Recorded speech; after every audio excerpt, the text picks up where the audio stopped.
¿Qué tal? ¿Cómo están?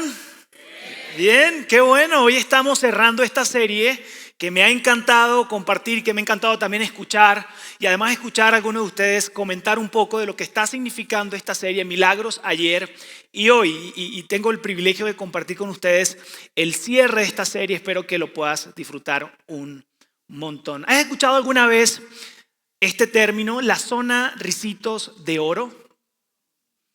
¿No? ¿Sí? No, ok. Bien. O la zona de habitabilidad, la zona habitable. Ok, eso fue un término que acuñaron astrónomos en los años 70 para describir un poco, poner un concepto alrededor de el lugar exacto, justo, donde ayúdeme, sí, claro. Es el lugar exacto donde la Tierra está actualmente, que no está ni muy cerca ni muy lejos del Sol. Quiere decir, cualquier estrella, cualquier otra galaxia que esté, o mundo que esté cerca o lejos del Sol, de acuerdo a lo cerca o lo lejos, puede suceder lo siguiente. Si está muy cerca, el agua no podría mantenerse, sino que se evapora. Si está muy lejos, entonces el agua se congela. Y eso define la posibilidad de que sea habitada o no. Y la Tierra está justo en el momento y en el lugar justo de distancia, exacto, para que tengamos habitabilidad y para que podamos estar allí. Acuñado este término al cuento de hadas Ricito de Oro, ¿verdad? Donde está una niña y tres ositos y ella quiere que la sopita y la silla y su cama esté en la temperatura exacta y siempre está buscando esa temperatura exacta. Y justamente por eso es acuñado en la década de los 70 por los astrónomos este término, Ricitos de Oro, a este lugar exacto, geográfico, de distancia, físico, del Sol. ¿Ok? ¿Y por qué te digo esto? Porque vamos a hablar justamente de lo siguiente, vamos a hablar de la zona del milagro. ¿Ok? Estamos llevando esta serie, Milagros ayer y hoy, y hemos estado conversando diferentes cosas alrededor de esto. ¿Qué tal si yo te diría y te dijese hoy, existe un punto exacto, existe una zona donde ocurren los milagros? Y está bien, si es tu primera vez acá con nosotros, tú dices, uy, no, este no es el tema que me hubiese gustado escuchar, me invitaste a algo, mira, tú sabes que yo soy una persona muy pensante y no me vengas a decir que ustedes creen en milagros y en esa cantidad de cosas sobrenaturales que suceden. Mira, llegaste al final de la serie, yo solo puedo invitarte a que escuches la parte 1, 2 y 3, donde describimos un poco y bastantito alrededor de este tema. Así que si tú dudas hoy, te digo, está muy bien, es normal, es lógico, es racional que dudes, porque es como la suspensión de la ley de la naturaleza, de la ciencia, de la química, en un momento dado para que el milagro ocurra. Es como que Dios decide detener todas las cosas y hacer algo sobrenatural. Y no es fácil, es entendible que tú puedas dudar de todo esto. Además, el ruido que existe alrededor de la religión, de la iglesia a nivel mundial, local. Así que está bien, pon cierta incomodidad a un lado y solo te invito a que puedas escuchar los 3 primeros mensajes. Pero déjame decirte algo, aunque puedas dudar o aunque seas un seguidor de Jesús y creas en los milagros, hay un momento donde todos nos damos la mano respecto a lo siguiente. En algún momento en nuestra vida, si no lo has vivido, probablemente lo vas a vivir sí o sí en tu vida. Es lo siguiente, todos queremos saber en algún momento dado cómo obtener un milagro. ¿Cómo podemos, Dios, universo, que si hay alguien allí que me escuche, que tenga la posibilidad de actuar por encima de mis limitaciones físicas, necesito que algo ocurra? Necesito que algo ocurra en mis relaciones, necesito que algo ocurra en mis materias, en la prepa, en la universidad, necesito que algo ocurra en mi finanzas, necesito algo que suceda, necesito un milagro. Y si no es así, al menos, muy probablemente estás orando y deseando un milagro para alguien cerca de ti. Así que es totalmente comprensible que este tema nos una a todos nosotros. De hecho, en la parte 2 de esta serie hablábamos de lo siguiente, no hay una fórmula respecto a cómo obtener un milagro. Así que si tú ves por ahí que alguien te está vendiendo un libro, los 4 pasos para tener tu milagro, por favor no lo compres. No hay una fórmula para llegar ahí, no hay un 2, 1, 2 y 3 para llegar. ¿Por qué? Porque dijimos una y otra vez que los milagros suceden a discreción de Dios y responden al propósito de Dios para nuestra vida.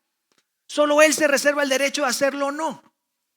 Así que si alguien te dice, si haces eso, si traes aquello, si doblas el brazo, si me doblas el brazo, si logras tal, entonces ahí va a suceder el milagro.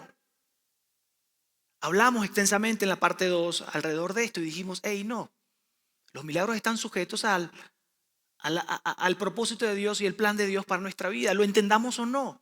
La respuesta de Él, sea un sí o un no, atiende a su propósito, a lo que Él quiere hacer en tu vida, en nuestra vida. Pero lo que sí hay es una postura correcta.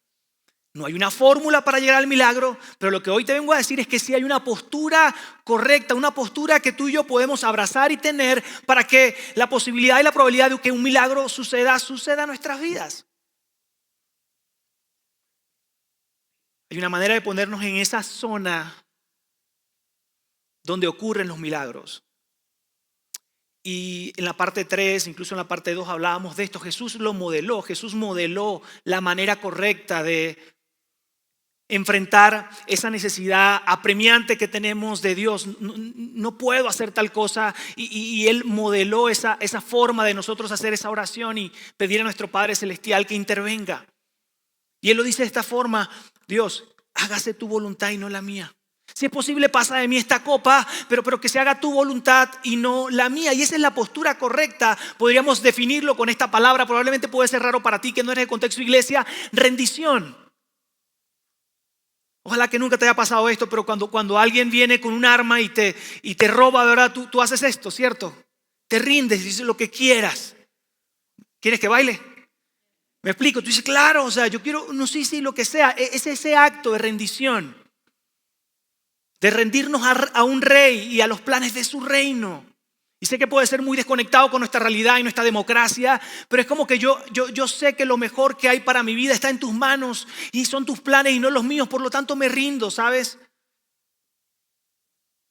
¿Qué tal si esa postura crea de alguna forma ese lugar exacto? Si bien no físicamente, probablemente emocional, mentalmente, dogmáticamente nos pone en ese lugar, en ese escenario perfecto donde Dios tiene a bien responder tu oración. ¿Y qué mejor hacerlo y entender esta zona, esta postura de rendición, esta postura, este lugar correcto que tú y yo podemos tener en nuestro corazón y en nuestra mente, sino mejor hacerlo a través de una historia? Y definitivamente si tú has leído la Biblia, el Antiguo Testamento, el Nuevo Testamento, realmente a través del mensaje puede venir a tu mente diferentes historias. ¿Por qué? Porque sí, hay diferentes historias que pueden ayudarnos a entender esto, personas, hombres y mujeres que tomaron esta postura de rendición frente a una gran necesidad y vieron algo suceder en sus vidas.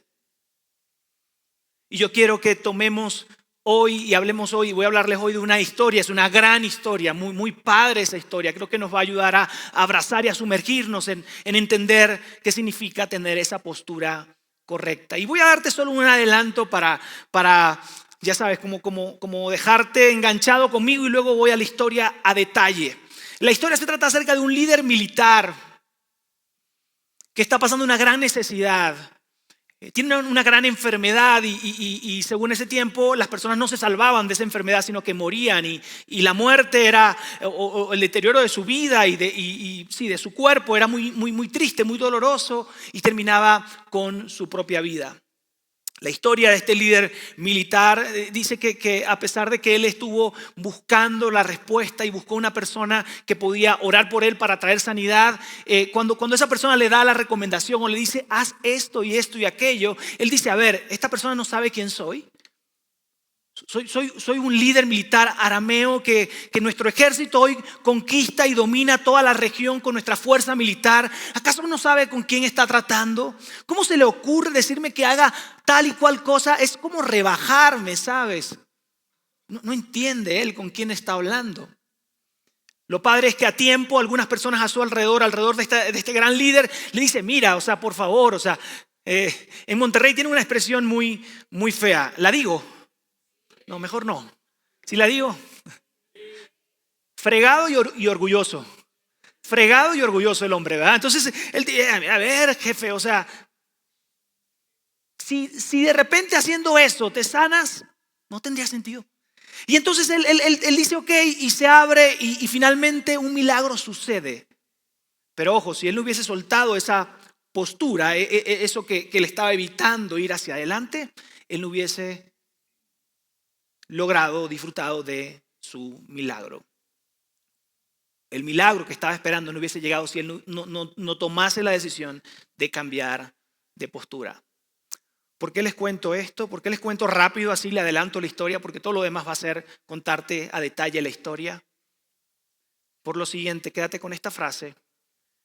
No tienes idea lo que está en juego cuando decides rendirte y seguir a Jesús. Mírame, no tienes ni idea. No puedo pasarte un tráiler. No puedo decirte, mira, esto va a pasar, así se va a ver tu matrimonio, así se va a ver tu relación de padre e hijo, así se va a ver tu negocio, así se va a ver el nivel de paz que vas a disfrutar. No me alcanza la tarde y este momento para poderte antojar y decir, no tienes ni idea del cambio radical que puede suceder en tu vida, en tu matrimonio, si decides rendirte y seguir a Jesús. Continuamos. ¿Sí? Bien. Si tú tienes tiempo siendo un seguidor de Jesús, entenderás esto y entiendes esto. Dice, claro, Ulises, lo he vivido, lo sigo viviendo, vivo rendido, sigo a Jesús y entiendo cómo ha venido cambiando e impactando mi vida. Perfecto, si eres tu primera, segunda vez conmigo, quédate con eso y déjame continuar y seguir hablándote acerca de esta historia.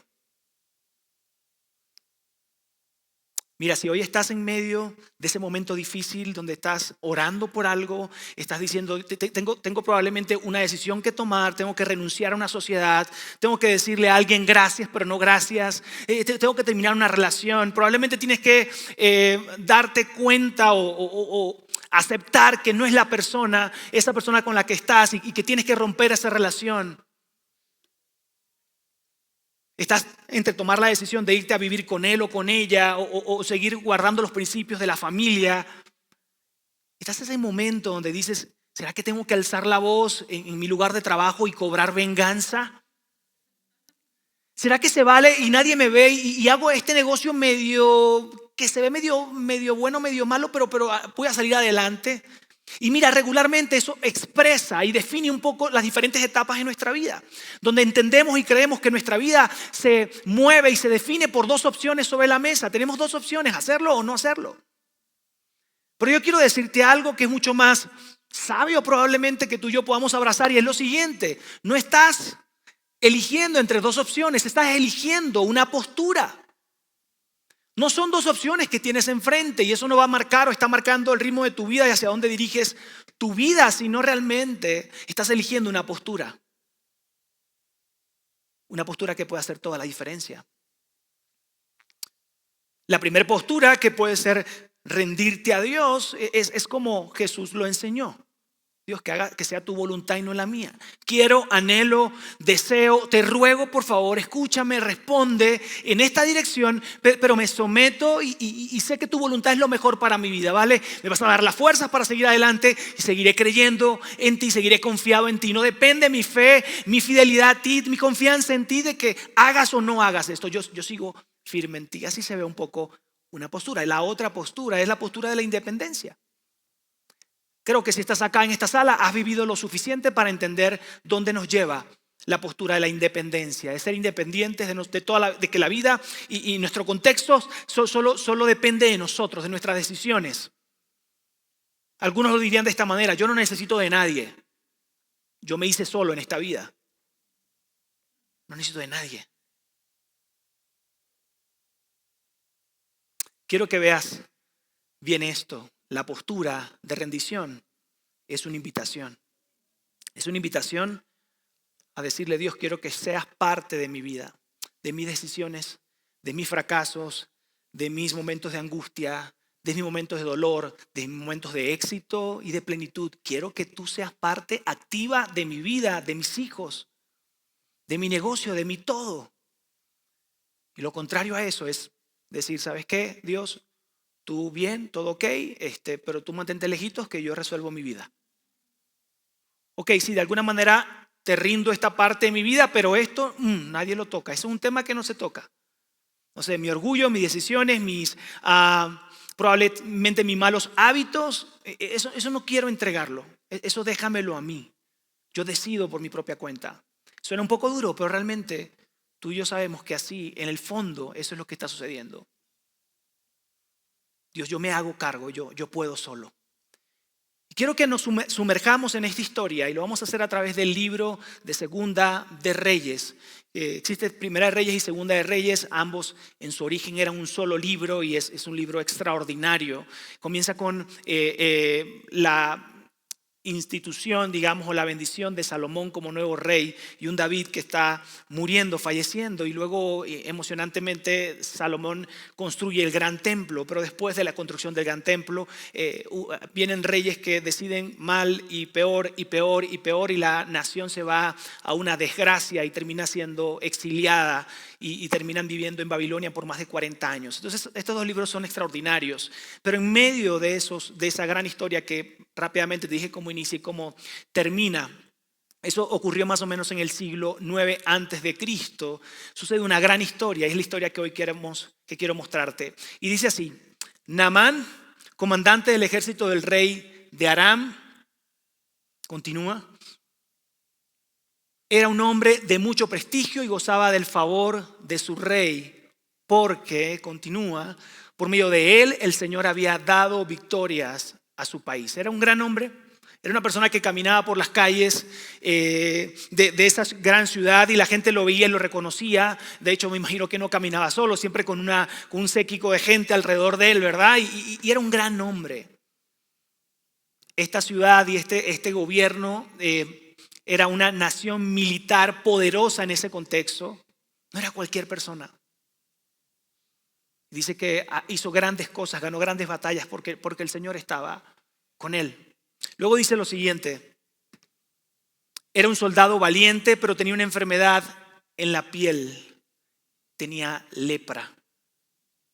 Sufría de una enfermedad en la piel, lepra, que en ese momento era una enfermedad que empezaba a perder sus sentidos, el olfato, el gusto y luego el sentir en sus dedos, en sus extremidades, a tal punto que terminaban perdiendo sus extremidades, piernas, brazos. Y no tan solo era físicamente, sino que era una suerte de destierro. Nadie quería estar cerca de él porque era contagiosa esa enfermedad. Así que era realmente humillante sufrir de lepra. Aquí está este gran rey con una gran trascendencia, con un gran renombre, pero enfermo, condenado a muerte y al destierro. Y en medio de este contexto, una niña esclava, esposa de este líder, Naamán, se acerca a ella y le dice: ¿sabes qué? Yo he escuchado y sé una niña que había sido aprendida en medio de una guerra, una niña que venía de Israel. Y entonces llega y le dice: ¿sabes qué? Yo conozco un profeta que creo que puede ayudar a mi rey o a mi líder, a tu esposo, a Naamán. Creo que puede hacer el milagro. Si lo buscas, él puede sanarlo realmente. Así que le dice esto a su ama y sucede lo siguiente: ojalá el amo fuera a ver al profeta que hay en Samaria, porque él lo sanaría de su enfermedad en la piel. Entonces la esposa de Naamán va y habla con Naamán y le dice: ¿sabes qué? La solución a tu enfermedad está en Israel. Hay que ir para allá, hay que pedir que oren por ti y vas a ser sano. Entonces Naamán obviamente va y luego habla con su jefe, con el rey, y le dice: ¿sabes qué? Mi probabilidad de ser sano está acá. La niña esta, que es una de nuestras esclavas, nos dijo tal cosa. Yo tengo que buscar a esa persona. Y obviamente este rey sabio dice: oye, pues no quiero perder un gran líder. Entonces, aunque es una nación vecina, probablemente enemigos en ciertas guerras, si puede sanarlo, pues genial. No solo le da una carta escrita dirigida al rey de Israel, sino que también le da un montón de regalos: 70 kilos de oro, 300 kilos de plata, vestiduras y todo eso. Y de hecho tenemos una copia de la carta que el rey de Aram escribió al rey de Israel. Dice así: cuando te llegue esta carta verás que el portador es Naamán, uno de mis oficiales. Te envío para que lo sanes de su enfermedad en la piel. Así nada más un encargo te doy. Imagínate, envía la carta, envía regalos, nuevamente 70 kilos de oro, 300 kilos de plata y un montón de cosas más. Y cuando el rey de Israel recibe la carta, y lee la carta, se horrorizó. De hecho, los textos dicen que se rasgó las vestiduras, como un acto de desesperación, de ansiedad, de ¡ay, no puede ser! ¿Cómo tengo este peso en mis hombros, sabes? Y esta fue la respuesta de él. ¿Y acaso soy Dios, capaz de dar vida o muerte para que este hombre me pida sanar a uno con su piel enferma? Claro, el rey pensó, esto es una trampa. Me está enviando a esta persona que es un gran líder, además reconocido, arameo, es alguien con fuerza, valiente, y me lo envía para que lo sane. ¿Qué pasaría si no lo sano? Dará pie a una guerra. Él va a regresar y luego va a regresar con todo su ejército, que es bien conocido, bien famoso, y va a acabar con nosotros. O sea, ¿qué onda? Y en medio de ese duelo, de él estar en miedo, aterrorizado, alguien más escucha la conversación y va y habla con Eliseo, que es el profeta que esta niña, del cual del cual la niña hablaba, era de Eliseo, de ese profeta que podía hacer ese acto de sanidad, podía orar por él, podía sanarlo. Y continúa. Así que Naamán, con sus caballos y sus carros, fue a la casa de Eliseo y se detuvo ante la puerta. Quiere decir, esta persona que fue y habló con Eliseo, regresó y le dijo al rey de Israel, dice Eliseo, que no te preocupes, que hay profeta en la tierra, que lo envíes con él, que él va a hacer algo. Y entonces Naamán agarra todo su séquito y todo su grupo de gente y el ruido que puede hacer por esas calles, y obviamente los niños y la gente, los arameos nos están invadiendo. ¿Qué onda? Porque no era alguien que andaba solo, ¿sabes? Sus carros, y era alguien temible, alguien valiente, alguien reconocido. Y pasa algo que es realmente increíble. Entonces Eliseo envió un mensajero a que le dijera, ve y zambúllate 7 veces en el río Jordán, así tu piel sanará y quedarás limpio. Imagínate, llega este hombre con una gran reputación, con sus carros, y se le pone frente a la casa de Eliseo, y Eliseo no sale de su casa, probablemente sigue en el sofá en este contexto con un café y dice, mira, dile que se vaya a bañar, que hasta aquí huele. ¿What? Claro que se tomó como un gran insulto. En ese tiempo, como era temible, la gente va y rinde honor, y sabes, te está jugando la vida con esa forma de responder.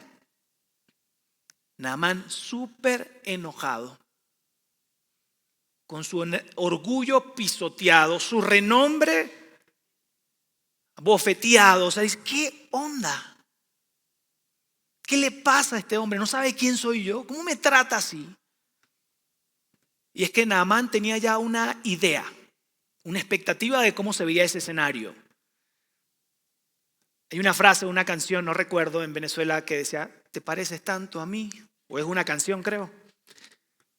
Se parece tanto a nuestras vidas, venimos con una agenda, una expectativa, Dios va a hacer A, B, C y D. Claro, así va a suceder, ¿por qué no? Tiene todo el sentido. Y mira cómo Naamán imaginaba esto. Naamán lo imaginaba de esta manera. Yo creí que el profeta saldría a recibirme personalmente para invocar el nombre del Señor su Dios, y que en un movimiento de la mano, así, ¿verdad?, me sanaría de la piel y de mi enfermedad. O sea, claro, ¿por qué no? Así sería. O sea, él se imaginaba un espectáculo probablemente, ¿no? A ver, párate ahí, Naamán. ¿Todos están bien? Cámara 1, cámara 2, cámara 3, ok, va, 1, 2, 3, pum.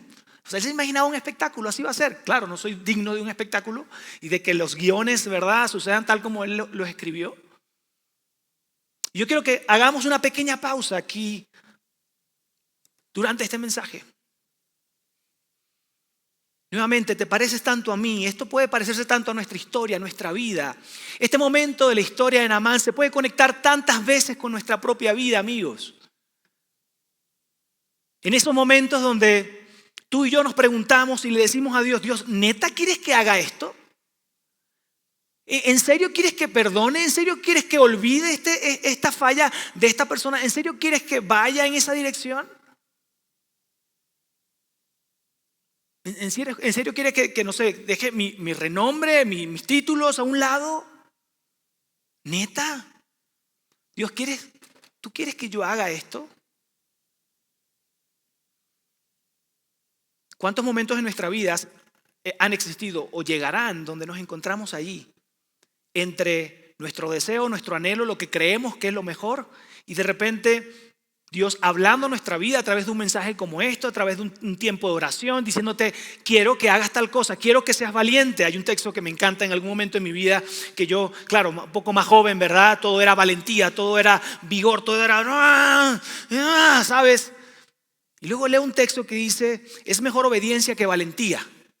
Y yo dije, no, lo volví a leer y así decía, ¿sabes? Y yo decía, no todo es valentía, no todo es, ¿sabes? Es golpear la puerta hasta derribarla, sino muchas veces escuchar y obedecer lo que Él me está diciendo. Y si es pausa, es pausa.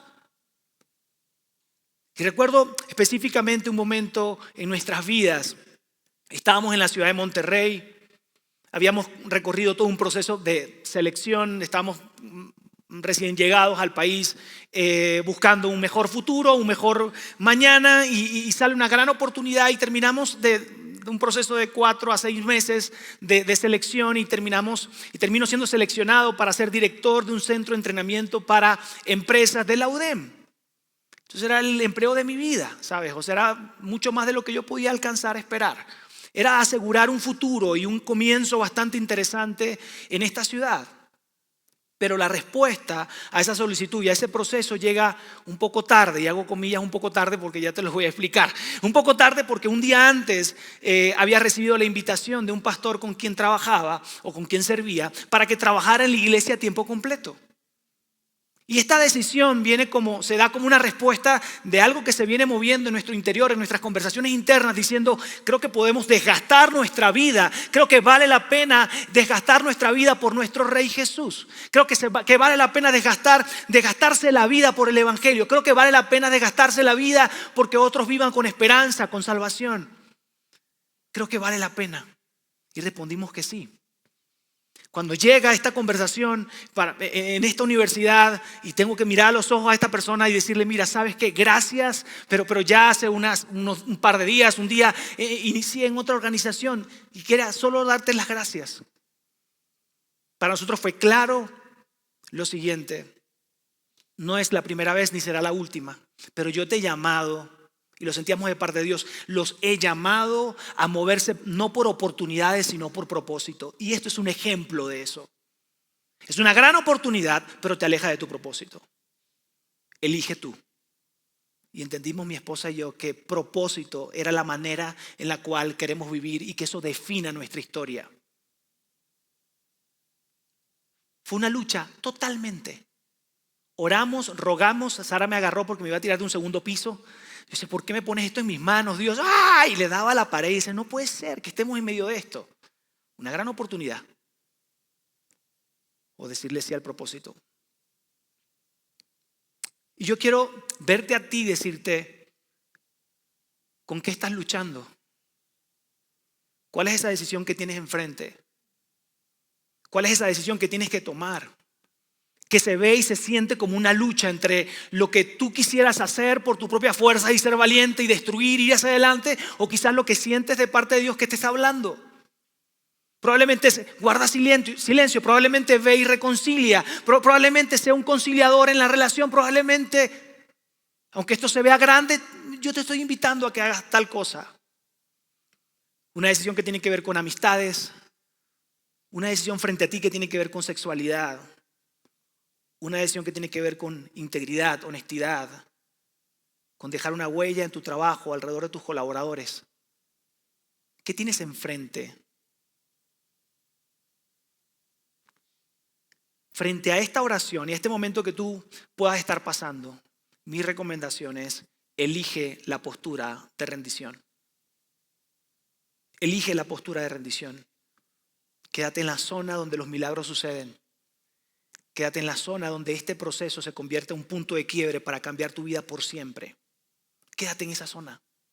Si no es lo que esperabas o después te arrepientes, no hay mayor satisfacción que haber escuchado a Dios y de haberle dicho que sí. No hay tiempo para decirte lo mucho que esto va a impactar tu vida por siempre y a tus hijos, y a tus generaciones. Que tú puedas decir, Dios, quiero, anhelo, lo veo, ruego por esto. Pero termines de esta manera, por favor. Pero que se haga tu voluntad y no la mía. Yo veo 1, 2, 3 años, alcanzo a soñar con 5, 10 años después. Tú ves eternidad, tú lo ves todo en mi vida. Los mejores planes siempre estarán en tus manos. Que se haga tu voluntad y no la mía. Que puedas hacer esta oración una y otra vez. Voy a vivir en una postura de rendición. Voy a vivir sometido. Voy a vivir, sí, queriendo lo mejor para mi vida, pero siempre tocando base y diciéndole: Dios, esto es lo mejor que tú tienes para mí. Yo quiero seguir tus pasos. Yo quiero vivir rendido. Yo quiero, más que valiente o valentía, quiero obediencia. Quiero poderte obedecer y abrazar lo que tú tienes para mí. Volvamos a la historia, ¿les parece? Sí, porque se puso como cargadita la cosa. Muy bien, entonces sus criados se acercaron para aconsejarle. Acuérdense, él se quiere ir, el líder dice: no, está loco, qué humillación, ¿no? Señor, si el profeta le hubiera dicho, le hubiera mandado a hacer algo complicado, ¿usted le habría hecho caso? ¿Usted le hubiese hecho caso? En pocas palabras, si el profeta le hubiese dicho: entra al bosque, ahí vas a encontrar un dragón y vas a quitarle un diente y me lo vas a traer, le hubiese dicho: claro que sí. ¿Cómo es el dragón? ¿Hay varios dragones o es uno? Claro, por sanidad, lo que sea. Es un tipo aguerrido, un tipo valiente, sabe lograr resultados con sus propias manos. Está crecido el hombre y dice: claro, además es vida o muerte. Entonces le dice: hey, ¿no lo hubieses hecho? Sé que es humillante, suena humillante. Nos trataron de forma humillante, querido jefe. Pero ¿por qué no? ¿Por qué no hacerle caso? ¿Por qué no decirle que sí? Ahora, esta petición tiene implícita un montón de cosas, porque imagínate, y ve conmigo, por favor, imagínate en esta escena, el tipo con todo su vestuario, ¿no? Su casco, todo que lo identifica como un gran líder de un gran ejército. Y soldados y sirvientes y esclavos a su alrededor. Y el profeta le está diciendo: deja todo eso. Suelta todo eso que te genera seguridad, prestigio, ego. Deja tus túnicas y tus simbologías de reconocimiento y de grandeza y métete al agua como el menor de todos los que están a tu alrededor. Era cualquier cosa. Mira lo que sucede. Así que Naamán bajó al Jordán y se sumergió 7 veces, según se lo había ordenado el hombre de Dios. Quédate con esto. Él hizo exactamente lo que le había ordenado el hombre de Dios. Obediencia. Él hizo exactamente lo que el hombre de Dios había ordenado. Y mira lo que sucede. Mira lo que sucede. Entonces su piel se volvió como la de un niño y quedó limpio. El milagro sucedió. Quedó totalmente limpio, quedó sano. Él regresa a la casa de Eliseo y en esta ocasión Eliseo está afuera y mira lo que pasa. Luego Naamán volvió con todos sus acompañantes y presentándose ante el hombre de Dios, dijo lo siguiente. Y antes de leerte lo que dijo, en este momento es el quiebre de la historia, de lo que te estoy contando en este momento. Es el momento donde llega la idea central de la obediencia, obviamente. Donde él decide sí someterse a Dios, él decide sí vivir rendido a Dios, dejar nuevamente su orgullo, su postura, todo aquello que le genera seguridad y decirle sí a Dios. Decide obedecer. Y gracias a su obediencia, gracias a decir sí a lo que el hombre de Dios le dijo, lo que sucede después de la sanidad física es mucho más poderoso que la sanidad física misma. En términos de fe, en términos de transformación interna. Naamán fue transformado en su fe, en sus convicciones, aquí dentro. Dijo lo siguiente: ahora reconozco que no hay Dios en todo el mundo, excepto en Israel. Le ruego a usted aceptar un regalo de su servidor. Naamán por años, desde niño, Naamán había aprendido a adorar diferentes dioses de las diferentes culturas. Y hoy reconoce y se detiene: no hay otro Dios en el mundo, solo tu Dios. quiebra un poco su orgullo, su ego, trae una sanidad física, pero hace una transformación en su interior. Esta declaración fue algo crucial. Ahora reconozco que no hay otro Dios en el mundo. También hay algo interesante. Naamán viene y le dice, oye, aquí están 70 kilos de oro y hay 300 kilos de plata y aquí hay vestidos porque eran costosos en ese entonces. Y de alguna manera Naamán sigue un poco con la forma de pensar con la que llegó. Esto tiene que ver como una especie de transacción, ¿sabes? O sea, tú oraste por mí, o sea, tú me dijiste algo, yo fui sano, déjame pagarte, ¿no? Así funciona esto, me imagino. Así funcionan las cosas en el mundo. Es un poco transaccional. Como yo me comprometo de esta manera, entonces Dios actúa de tal forma y aquí está funcionando el trueque. Y por supuesto que Eliseo no aceptó nada, absolutamente nada. Aunque le ofrece riquezas, Eliseo dice no, porque tenía que dejar en claro que no dependía de él, no dependía de su fuerza o de su capacidad de hacer milagros. Tenía que dejar en claro que si fue sano es porque era parte del propósito de Dios para su vida. Porque los milagros están sometidos al propósito de Dios y a su decisión.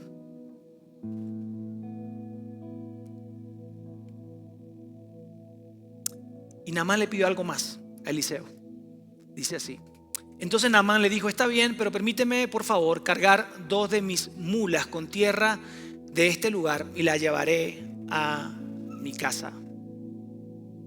Naamán tuvo un encuentro con Dios, además de su milagro.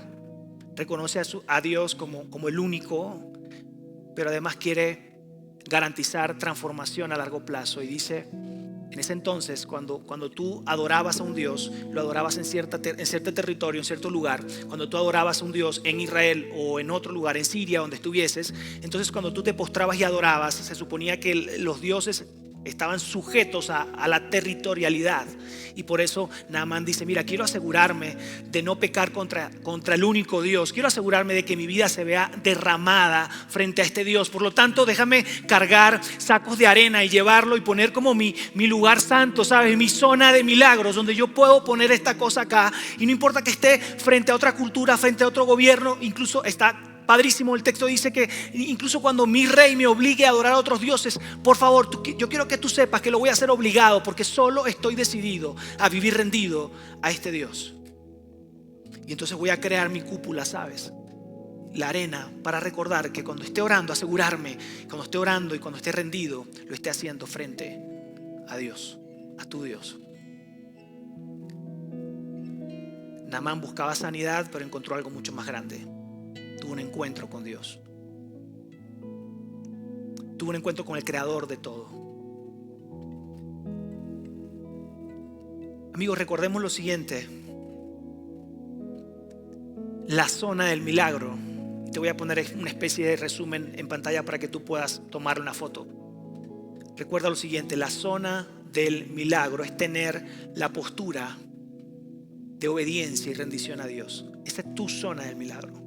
No existe una fórmula, pero existe una zona del milagro que solo la podremos construir una y otra vez cuando nuestra postura sea la correcta, sea de rendición total a Él. Y cuando tu postura es esta, entonces esta postura prepara tu corazón para tener un encuentro con Dios. Quizás tú no eres un seguidor de Jesús y dices, Ulises, ¿cómo me explicas que tener un encuentro con Dios es mucho más importante que tener una sanidad o tener la respuesta a mi oración? No haré nada para convencerte.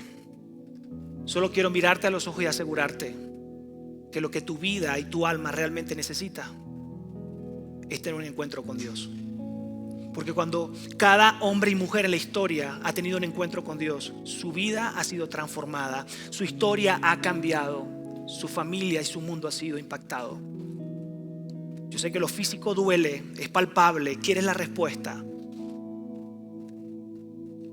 Pero elegir tener un encuentro con Dios puede cambiarlo todo en tu vida.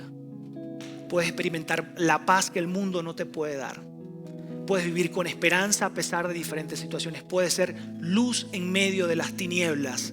Puedes ser usado por Dios de manera increíble para servir, para amar, para conquistar tu mundo a través del mensaje de la cruz. Hay algo muy grande en juego cada vez que tú buscas encontrarte con Dios versus solo una respuesta a tu oración. El domingo pasado hablaba con una persona terminando la reunión con lágrimas en sus ojos y me decía: Ulises, gracias. Mírame, de verdad, muchas gracias por todo lo que hacen cada domingo. Y muchas gracias por lo que están haciendo afuera a favor de la ciudad. Porque yo misma necesitaba y necesito en este tiempo una iglesia como esta. Yo estaba lejos de Dios. Yo necesitaba algo como lo que hoy estoy experimentando. Esta iglesia está supliendo esa necesidad que tanto anhelaba. Esta iglesia está siendo el puente para encontrarme con mi Padre Celestial. Estoy pasando por momentos difíciles de forma material, pero encontrarme con Él está impactando mi vida. De verdad, muchas gracias. Amigos, elige rendición y te aseguro que tu vida no será la misma. El mayor milagro que podemos experimentar es un corazón rendido, es un corazón transformado. Termino con esto que es para ti, para cada uno de ustedes. No tienes idea lo que está en juego. No tienes idea lo que está en juego, lo que está por suceder en tu vida si decides rendirte y seguir a Jesús. Y mientras que tú reflexionas en tomar esta decisión, en dejarla en pausa o llevarte y tomar la decisión inmediatamente, decir: sabes que sí, me rindo y sigo a Jesús. Quiero que terminemos este tiempo cantando una canción y puedas escuchar la letra de esta canción. La letra de la canción va a estar en pantalla y probablemente sea el momento en el cual tú puedas tomar la decisión que va a cambiar tu vida para siempre. Dios, oro hoy y te pido por cada persona acá que está viéndonos o que está escuchando este mensaje. Tú conoces sus necesidades, su clamor, su oración, su dolor. Tú conoces la lucha que está teniendo hoy. Te pido, Dios, que puedas darle la valentía, la seguridad, la convicción de tomar los pasos y la decisión correcta para permanecer en la zona del milagro, para permanecer allí con una postura correcta en medio de la tormenta, del dolor, de la lucha. Y esa postura correcta es rendición, es seguirte a ti. Y que en medio de la respuesta que tú traerás, porque tú escuchas, pero también respondes las oraciones, las peticiones de nosotros. Y en medio de esta espera, si tu respuesta es lo esperado, ellos no solamente tengan el milagro y la respuesta a la oración que están buscando, sino que puedan salir de la prueba con un corazón rendido a ti. Que puedan salir de la prueba con tu presencia, tu paz, tu amor, tu bendición y siendo una persona totalmente diferente. Mi oración, Dios, que independientemente que la respuesta a la oración sea la que ellos esperan, mi oración es que puedan encontrarse contigo, con ese Padre bueno, que sabes dar grandes y mejores cosas, que tienes grandes planes y mejores planes para nuestras vidas, para sus vidas. Que puedan encontrarse con ese Padre celestial que les dará paz, que les ayudará a vivir con esperanza, que llenará todo lo que ellos necesitan. En el nombre de Jesús, amén.